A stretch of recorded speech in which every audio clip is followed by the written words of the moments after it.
Si Melissa Cruz, ang kanyang mabuting kaibigan, na palaging nagsasabing, bagay na bagay kayo, Ara. You deserve someone stable like him. Ang buong mundo ni Ara ay umikot at gumuho sa isang iglap. Ang mga ngiti ni Melissa. Ang mga payo nito. Ang buong relasyon niya kay Richard. Lahat ay nabalot sa isang makapal na ulap ng kasinungalingan. Ang barong na hawak niya ay hindi na lang isang tela, ito ay isang mabigat na ebidensya ng isang malawak na panloloko. Ara, di. Narinig niya ang boses ni Theo, puno ng pag-aalala, ngunit parang nanggagaling ito sa malayo. Hindi niya magawang tumingin dito. Ang nararamdaman niya ay hindi lang awa para kay Theo, kundi isang matinding galit at pandidiri. Galit sa mundo. Galit sa sarili niya. Tumayo siya, nanginginig ang buong katawan. Kailangan ko siyang kausapin, sabi niya, ang boses ay halos hindi na marinig. Hindi na niya kailangang sabihin kung sino. Alam na ni Theo. Hindi na niya hinintay ang sagot nito. Mabilis siyang lumabas ng patahian, yakap-yakap ang kahon na para bang ito ang magliligtas sa kanya, at siya ring bibitay sa kanya. Nagmamadali siyang umuwi. Ang bawat hakbang ay puno ng nag-uumapaw na emosyon. Pinasok niya ang bahay nila na parang isang buhawi. Nandoon si Richard sa sala, nakikipagtawanan sa kanyang ina. Ang perpektong magiging manugang. Ang perpektong sinungaling. Richard, kailangan nating mag-usap, sabi ni Ara, ang boses ay malamig at matigas. Natigilan sa pagtawa si Richard at Aling Dolores. Nakita nila ang ekspresyon sa mukha ni Ara, ang kahon na mahigpit niyang hawak. Anak, anong problema? Tanong ni Aling Dolores, tumatayo. Kami lang po ni Richard, inay, sabi ni Ara, hindi inaalis ang tingin kay Richard. Pumasok sila sa hardin. Bago pa man makapagsalita si Richard, ibinagsak ni Ara ang kahon sa mesa sa pagitan nila. Binuksan niya ito. Ano to, Richard? Tanong niya. Ang barong. Ara, ano bang nangyayari? Akala ko ba naayos na, sabi ni Richard, halatang naguguluhan. Pamana raw sa pamilya ninyo, hindi ba? Galing sa lolo mo. Nakita ni Ara ang bahagyang pagbabago sa mga mata ni Richard. Isang kislap ng gulat na mabilis niyang itinago. Iyon ang sabi sa akin ni Dee. Ni Melissa, putol ni Ara. Doon na nawala ang lahat ng pagkukunwari ni Richard. Napabuntong hininga ito at napakamot sa ulo. Ara, look, it's just an old shirt. Melissa sold it to me. Sabi niya kailangan niya ng pera. I thought it would be a nice story to tell our families. Ano bang big deal? Just an old shirt. Ang mga salitang iyon ay tumama kay Ara na parang isang sampal.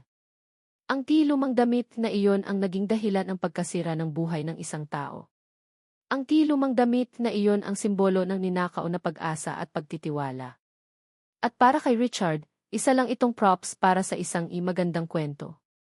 Big deal, ulit ni Ara, ang boses niya ay tumataas na. Ang big deal, Richard, ay ninakaw ang barong na iyan.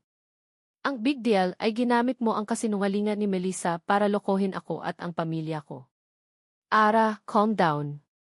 It's not like that, T. Huwag mo akong sabihang mag-calm down, sigaw niya, ang mga luha ng galit at pagkadismaya ay nagsimula ng mamuo sa kanyang mga mata. Ang buong relasyon natin, kasinungalingan ba lahat? Hindi nakasagot si Richard. At sa katahimikan nito, nahanap ni Ara ang kanyang sagot. Tinalikuran niya ito.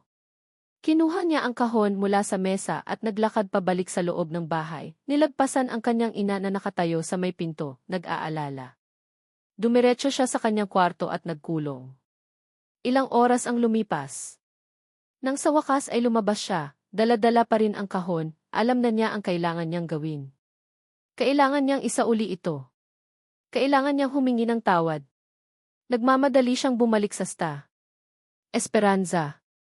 Ang araw ay palubog na, nagbibigay ng kulay kahel na liwanag sa magulong kalye.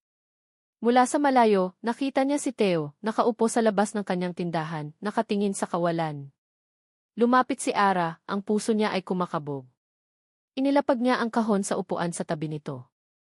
TOD. Tumingin ito sa kanya, ang mga mata ay malungkot. Patawad, sabi ni Ara, ang boses ay basag. Hindi ko alam. Patawarin mo ako. Nagsimula siyang umiyak, hindi na napigilan ang bigat sa kanyang dibdib. Sana mapatawad mo ako. Hindi nagsalita si Theo.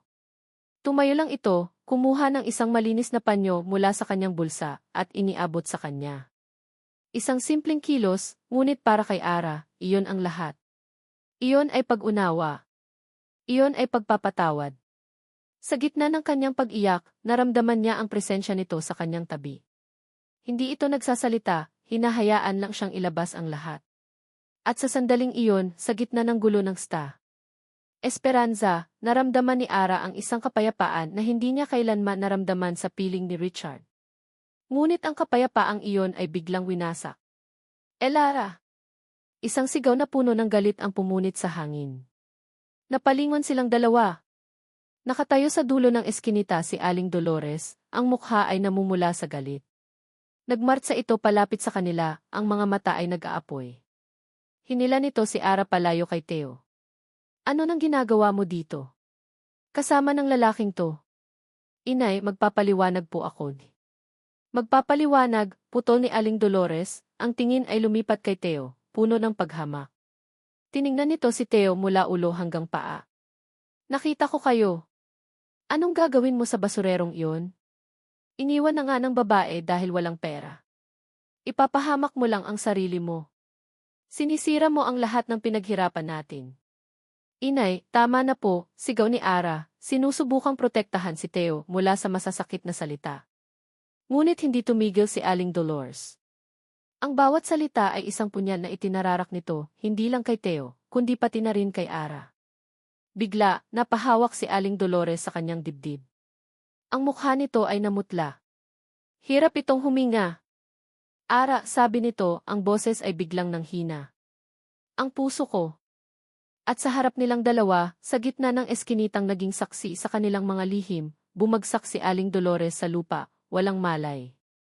Ang tunog ng sirena ng ambulansya ay isang matinis na sigaw sa gabing iyon, isang tunog na sumasalamin sa kaguluhan sa puso ni Mateo. Nakatayo lang siya sa gilid, isang estranghero sa sarili niyang eskinita, habang isinasakay ng mga mediko si Aling Dolores sa stretcher. Si Ara, ang mukha ay basang-basa ng luha at takot, ay hindi umalis sa tabi ng ina. Bago isara ang pinto ng ambulansya, nagtama ang kanilang mga mata. Sa mga mata ni Ara, nakita ni Theo ang isang nakikiusap na paumanhin, isang tahimik na sigaw ng tulong, at isang malalim na kalituhan. Pagkatapos, nawala na sila, iniwan si Theo sa gitna ng katahimikan at ng mga nag-usyosong kapitbahay. Pumasok siya sa kanyang patahian at isinara ang pinto, na para bang kaya niyang isara ang mundo sa labas. Ngunit ang mga salita ni Aling Dolores ay umalinggaw sa loob ng apat na sulok ng kanyang tindahan, paulit-ulit, na parang isang sirang plaka. Basurero. Iniwan na nga ng babae dahil walang pera. Ipapahamak mo lang ang sarili mo. Hindi siya nasaktan. O baka naman, sanay na siyang masaktan. Matagal na niyang tinanggap kung sino siya sa mata ng mundo, isang hamak na mananahi. Ang kumirot sa kanya ay hindi ang insulto, kundi ang makita ang sakit sa mga mata ni Ara habang sinasabi iyon ng ina nito. Umupo siya sa kanyang silya, napatingin sa kahon na naiwan ni Ara. Ang barong. Ang simula at ang tila magiging katapusan ng lahat. Hinaplos niya ang takip ng kahon. Sa loob ng ilang araw, ang barong na ito ay naging tulay sa pagitan nila. Ngayon, ito na ang pader na muling maghihiwalay sa kanila. Naghihintay siya. Hindi niya alam kung ano ang hinihintay niya, isang tawag, isang mensahe, kahit anong senyales. May isang maliit, hangal na parte sa kanya na umaasa. Umaasang ayos lang ang lahat. Umaasang babalik si Ara at sasabihing mali ang ina nito. Na hindi pera o estado sa buhay ang mahalaga. Para abalahin ang sarili, kumuha siya ng isang lapis at isang papel. Sinimulan niyang gumuhit, hindi namamalayan kung ano ang nabubuo sa kanyang mga kamay. Isang disenyo ng isang simpleng bestida. Isang bestidang babagay sa isang babaeng may malungkot ngunit mabait na mga mata. Isang bestida para kay Ara. Kinabukasan, walang tawag. Walang mensahe. Ang katahimikan ay mas mabigat kaysa sa ingay ng kanyang makina. Bawat tunog ng sasakyan sa labas, bawat pagbukas ng pinto ng kalapit na tindahan, ay nagpapatayo ng kanyang balahibo, umaasang si Ara iyon. Ngunit hindi ito dumating. Nang sumunod na araw, habang nag-aayos siya ng mga tela, may pumasok sa kanyang tindahan. Si Ara. Napahinto si Theo sa kanyang ginagawa. Tumayo ito roon, payat, ang mga mata ay namumugto at walang buhay. Ibang-iba sa Ara na nagdala ng kape at ngiti, ilang araw lang ang nakalipas. Kamusta na ang nanay mo? Iyon ang unang lumabas sa bibig ni Theo. Ang pag-aalala ay mas matimbang kaysa sa sarili niyang nararamdaman. Okay na siya, sagot ni Ara, ang boses ay patag, walang emosyon. Isang matinding panic attack lang daw. Pero pinagbawalan na siya ng doktor sa anumang stress. Tumango si Theo. Naintindihan niya. Lumapit si Ara sa mesa, iniiwasan ang kanyang mga mata. Tinitigan nito ang disenyo ng bestidang ginuhit niya na nakakalat pa rin doon. Isang mabilis, malungkot na kislap ang dumaan sa mga mata nito bago ito muling yumuko. Theo, nagsimula ito. Kailangan nating mag-usap. Alam na ni Theo kung saan ito patungo. Naramdaman na niya ang lamig bago pa man sabihin ni Ara ang mga salita. Dahil sa nangyari, dahil sa akin muntik nang mapahamak ang nanay ko, sabi ni Ara, ang bawat salita ay tila isang mabigat na bato na binabagsak niya. Siya na lang ang meron ako, Theo. Hindi ko kayang may mangyaring masama sa kanya. Tumingin ito sa wakas sa kanya, at ang nakita ni Theo sa mga mata nito ay sumira sa kanyang puso. Resignasyon.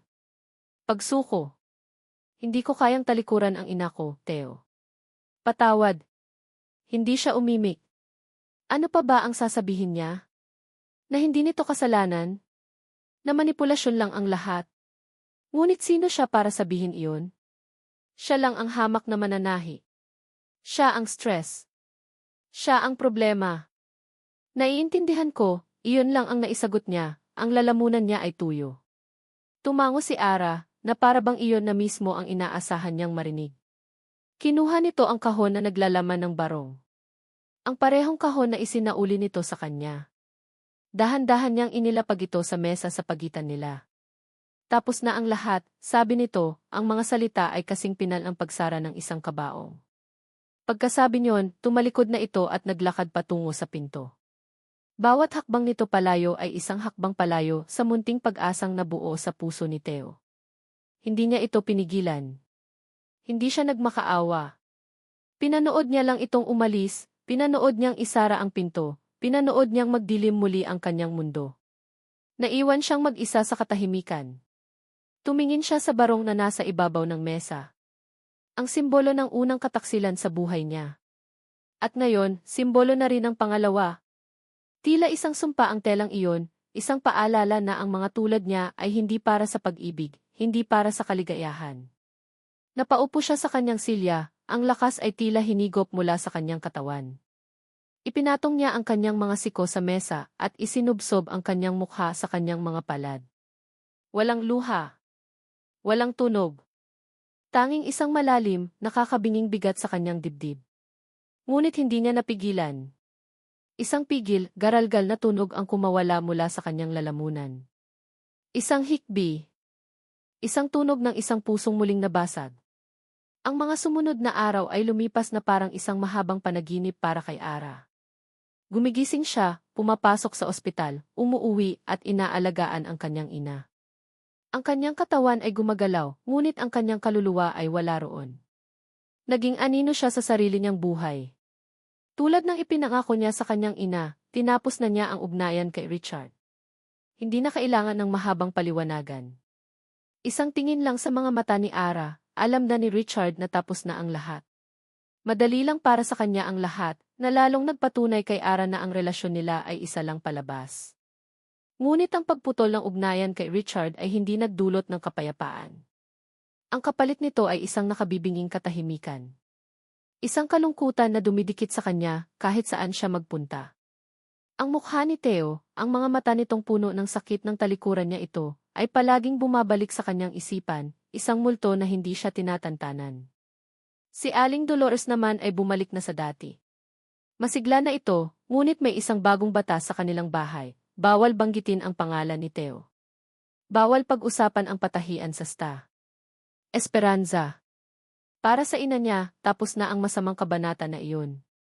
Ngunit para kay Ara, ang kabanatang iyon ang tanging naging totoo sa buhay niya. Isang hapon, habang nakaupo siya sa isang bench sa parke malapit sa ospital, pagkatapos ng kanyang duty, isang pamilyar na boses ang tumawag sa kanya. Ara, Hija. Napalingon siya. Si Lola Corazon. Ang lola ni Theo.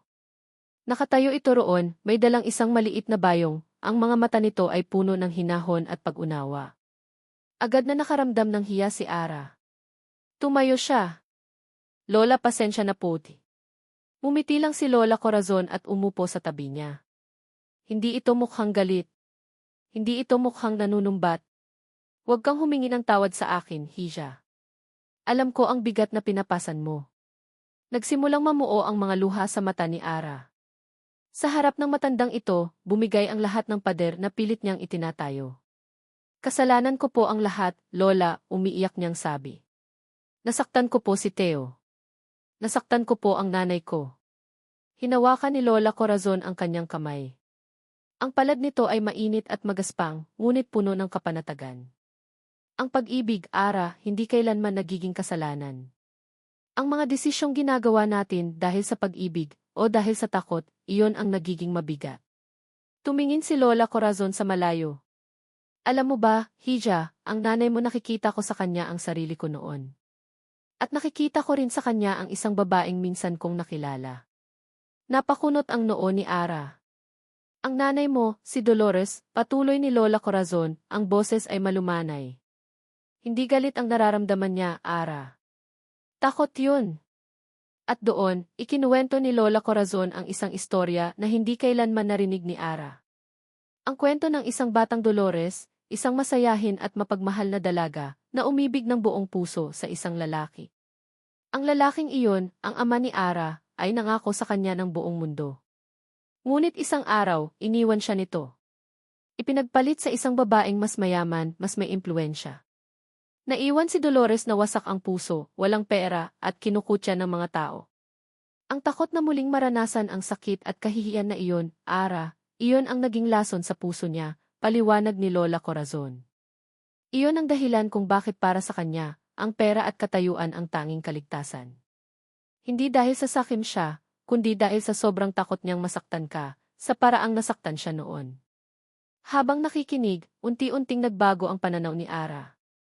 Ang imahe ng kanyang ina bilang isang kontrabidang mapanghusga ay napalitan ng imahe ng isang babaeng nasugatan ng malalim, isang babaeng ginagawa ang lahat para protektahan ang kanyang anak sa paraang alam niya, kahit na mali ito.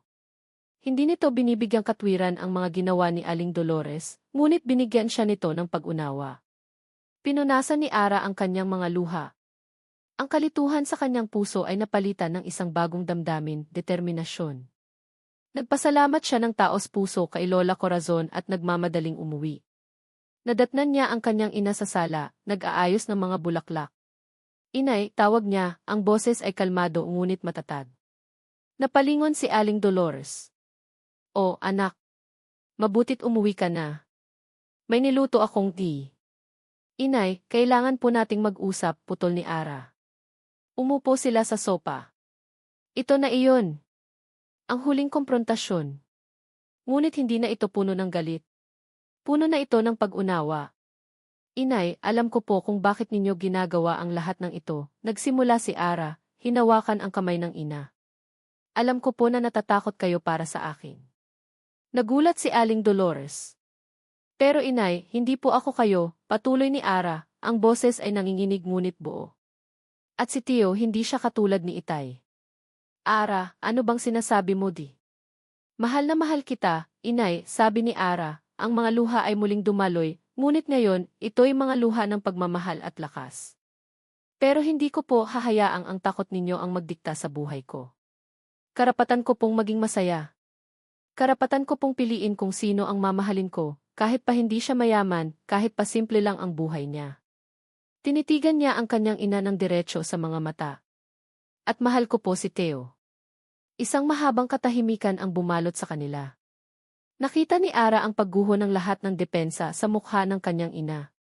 Ang galit ay nawala, napalitan ng isang malalim na kalungkutan, at pagkatapos ay ng isang bagay na matagal na niyang hindi nakita, pagsisisi. Hindi na nagsalita si Aling Dolores. Tumingin lang ito sa kanilang magkahawak na kamay, at ang mga luha ay nagsimulang gumulong sa kanyang mga pisngi. Alam ni Ara na hindi pa ito ang katapusan ng kanilang usapan, ngunit ito na ang simula.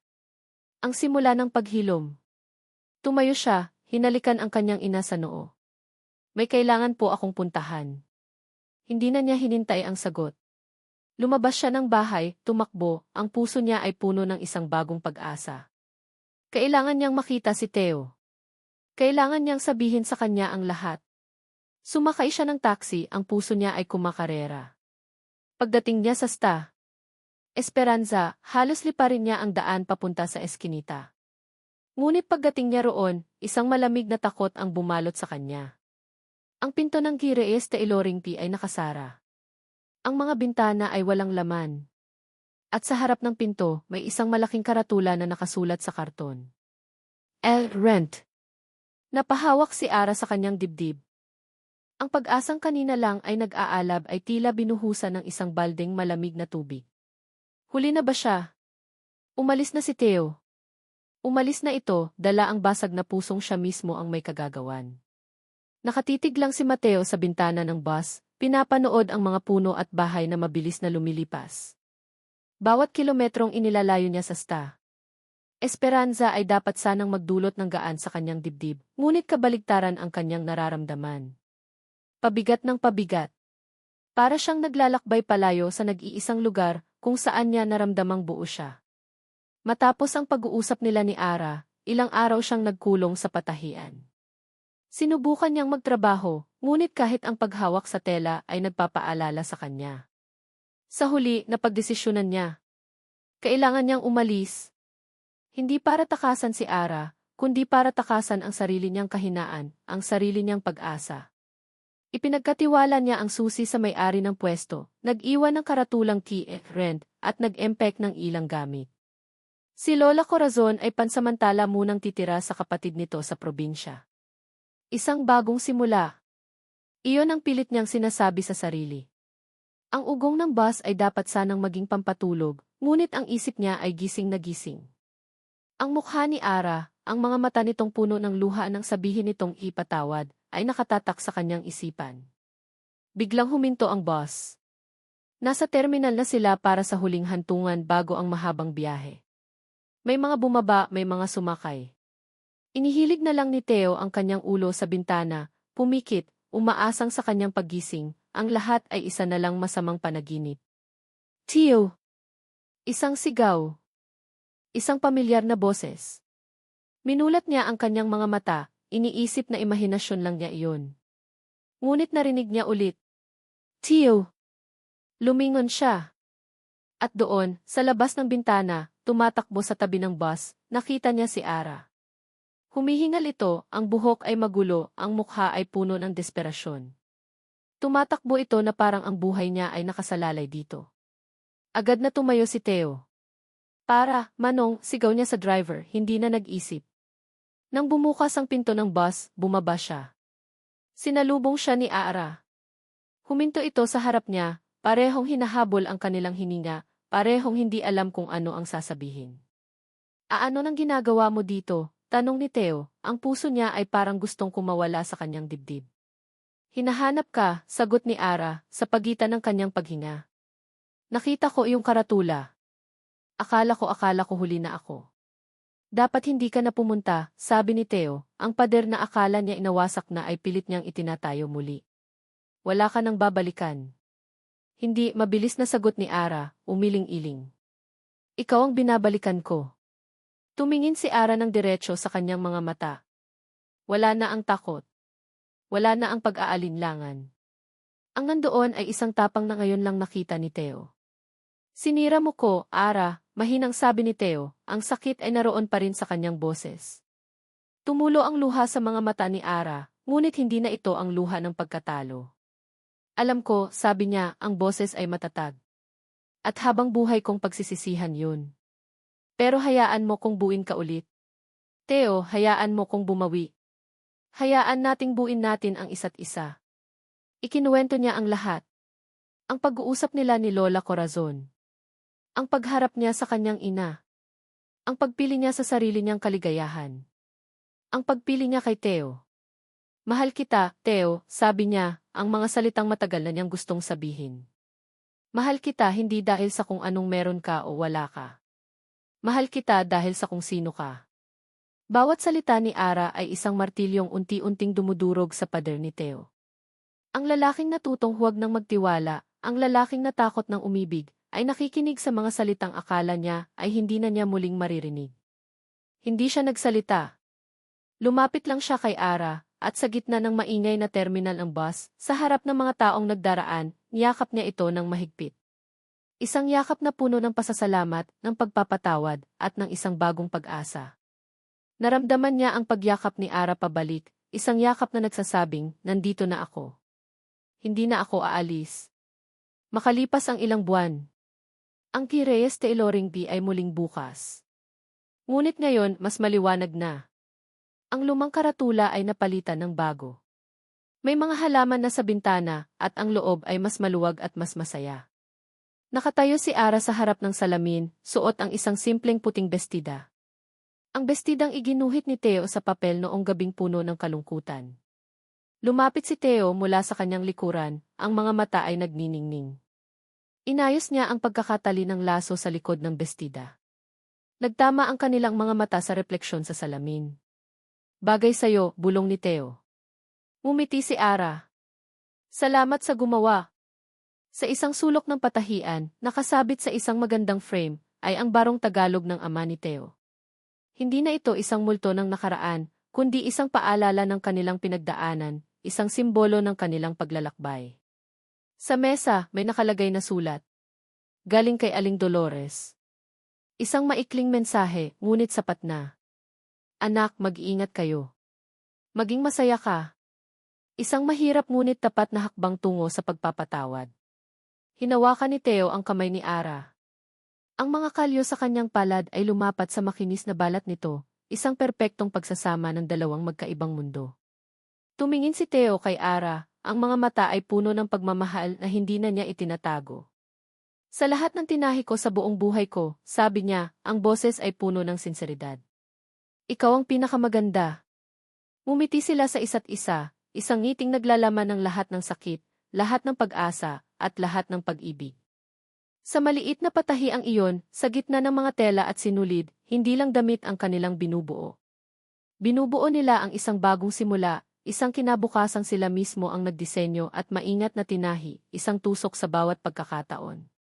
At dito nagtatapos ang kwento ni Ara at Theo, isang kwentong tinahi ng tadhana, sinubok ng nakaraan, at pinagtibay ng tunay na pagmamahal. Mula sa kaibuturan ng aming puso, maraming salamat sa inyong walang sawang pagsubaybay sa sinulid ng puso. Ang samahan ninyo sa bawat kabanata ay ang nagsilbing inspirasyon upang bigyang buhay ang paglalakbay na ito. Habang isinusulat namin ang kwento ni Ara at Theo, sila ay naging higit pa sa mga tauhan. Sila ay naging salamin ng mga totoong tao, mga taong nasasaktan, nagkakamali, ngunit patuloy na bumabangon at umaasa. Ang kanilang mga pangarap at takot ay naging pangarap at takot din namin. Sana po ay naiwan sa inyo ang mensahe na ang tunay na pag-ibig ay hindi tungkol sa paghahanap ng perpektong tao, kundi sa paghilom ng mga sugat ng magkasama. Ito ay tungkol sa pagpapatawad, hindi lamang sa iba, kundi pati na rin sa ating mga sarili at sa ating nakaraan. At higit sa lahat, ito ay isang paalala na bawat isa sa atin ay may karapatang piliin ang sarili nating kaligayahan, at hindi kailanman huli ang lahat para tahiin ang isang panibagong simula. Ikinagagalak naming malaman kung anong bahagi ng kanilang kwento ang pinakanakaantig sa inyong mga puso. Huwag po kayong mag-atubiling ibahagi ang inyong mga saloobin sa comment section sa ibaba. Muli ang aming taos-pusong pasasalamat. Hanggang sa muli nating pagkikita sa susunod na kwento ng pag-ibig at pag-asa.